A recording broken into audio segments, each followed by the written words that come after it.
আলুর শস্য বীমার ক্ষতিপূরণের টাকা না পেয়ে বিক্ষোভ বাঁকুড়ার জয়পুর ব্লকের হেতিয়া সমবায় কৃষি উন্নয়ন সমিতিতে। গত বছর মুখ্যমন্ত্রীর নির্দেশে আলুর ক্ষতিপূরণের টাকা জয়পুর ব্লকের হেতিয়া এলাকার একাধিক কৃষক পেলেও এখনও পেলেন না শতাধিক কৃষক। দিনের পর দিন আশ্বাস দিয়ে যাচ্ছেন সমবায় সমিতির ম্যানেজার হারাধন রুইদাস। প্রায় এক বছর পেরিয়ে গেল, আবারও আলু লাগাতে শুরু করে দিল চাষিরা। আর কখন পাবে টাকা? তাই টাকা না পাওয়ায় বিক্ষোভ দেখালেন এলাকার কৃষকরা। স্থানীয় এলাকার কৃষকরা জানান, রবি ফসলের শস্য বীমার টাকা অনেক চাষি পেয়েছেন। এই সমবায় সমিতিতে লোন নিয়েছিলাম প্রায় 400-র বেশি। অধিকাংশ কৃষক পেয়েছেন, শস্য বীমার টাকা পায়নি প্রায় 100-র বেশি কৃষক। কেউ পায়নি, কি কারণে পাননি তারা যথেষ্ট জবাবদিহি দিতে পারেননি সমবায় সমিতির ম্যানেজার। কখনো এগ্রিকালচার অফিসের কথা, কখনো জয়পুর বিডিও অফিসের দোহাই দিয়ে পেরিয়ে যাচ্ছিল এতদিন। এবার আর কারোর কথা শুনতে নারাজ শস্য বীমার টাকা না পাওয়া চাষিরা। তাই এবার সরাসরি বিক্ষোভে নামলেন চাষিরা। ম্যানেজারকে ঘিরে ধরে বিক্ষোভ দেখান সকাল থেকে। আর ম্যানেজারের মিষ্টি কথা শুনতে নারাজ সকলের মুখে অন্ন তুলে দেওয়া অন্নদাতা কৃষকরা। কি বলছেন এলাকার চাষিরা ও সমবায় সমিতির ম্যানেজার, চলুন শোনাবো আপনাদের। আমরা সমবায় সমিতি যে লোন নিয়েছি, সেই বিমার টাকা অনেক চাষি ছাড় পেয়েছে, কিন্তু আমরা সেটা পাইনি।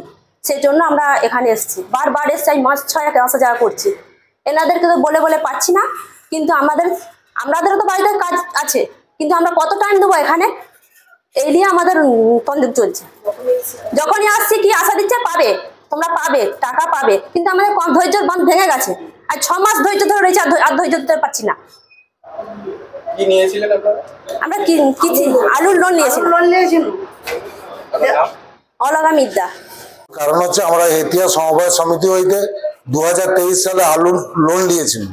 সেই লোনটা আমাদের ছাড়ের ব্যাপারে একটা সরকার থেকে ঘোষণা করেছিল। ছাড়টা একটা insurance company, Bajaj Allianz company থেকে একটা ছাড় ঘোষণা করেছিল। সেই ছাড়ের মোট লোনই ছিল 400 জনের মতো। আমরা 109 জন, আর 6 মাস হয়ে গেল, কমসে কম 6 মাস আমরা ওই ছাড়ের টাকা পাইনি। এবং এখানে ম্যানেজার ম্যানেজার বলছে আমি এডিওকে জানিয়েছি, বিডিওকে জানিয়েছি, এইভাবে আমরা 6 মাস কিন্তু ঘুরাচ্ছি। এখন পর্যন্ত কোনো এডিও, বিডিও বা কোনো প্রশাসন আমাদের সঙ্গে কোনো আলোচনায় বসেনি। ওদের কাছে টুকটাক চাষি হয়তো কেউ যাচ্ছে, ওনারাকে চাষিরাকে বলছে যে এরকম আমরা কথা বলেছি, খুব তাড়াতাড়ি আমরা ব্যবস্থা করব। সেই খুব তাড়াতাড়ির আগে 6 মাস হচ্ছে। এনারা আসছেন এখানে, আমিও কিন্তু এর পরিপ্রেক্ষিতে কাজটা আগেই নিয়ে যাচ্ছি। বারবার বিডিও অফিসে যেয়ে বসেছি। আমি ব্যক্তিগতভাবে হেতিয়া সমবায় সমিতির পক্ষে এডিএর কাছে লিখিত দিয়েছি, বিডিও সাহেবের কাছে বলছি, বিডিও সাহেবকে দিয়েছি, সিআই সাহেবকে জানিয়েছি, বাজাজ অ্যালিয়ান্সের জেলা অফিসে জানিয়েছি। তার লিখিত ডকুমেন্ট আমার কাছে আছে। এবং এডিও সাহেব বলেছিলেন যে ঠিক আছে, বাজাজ অ্যালিয়ান্সের সঙ্গে চাষিদের নিয়ে একটা বৈঠক করবো, কিন্তু তারপরেও আমি ডেটটা পাচ্ছি না। বারবার এডিও সাহেবের কাছে যাচ্ছি, উনি বলছেন যে বিমা কোম্পানির লোক আসছে না, তো ডেটটা আমাকে দিচ্ছে না, সেই জন্য ডেটটা করতে পারছি না, চাষিদের সাথে বসতে পারছি না।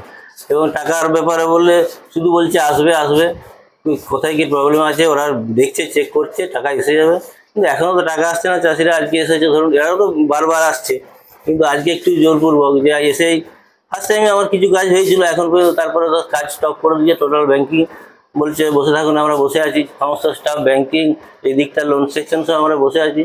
বলেছেন যে প্রশাসন আসুক, কোনো একটা কঠোর ব্যবস্থা হোক, লিখিত টিখিত হোক, যে আমাদের তারপরে কাজ শুরু হবে। এইভাবে এরা আজকে এসেছে, আমরা বসে আছি। আমি প্রশাসনকে যথারীতি খবর দিয়েছি, সিআই সাহেবকে খবর দিয়েছি, সুপারভাইজার সাহেবকে খবর দিয়েছি, থানাতেও জানিয়েছি, এডিও সাহেবকে জানিয়েছি, দিয়ে বসে আছি। প্রশাসন এসেছেন, ওনাদের বক্তব্য বললেন যদি কিছু প্রশাসনের ব্যবস্থা হয়, নাহলে আমাকে এই বসে থাকতে হবে সারাদিন, আর করার কিছু নাই। ঠিক আছে।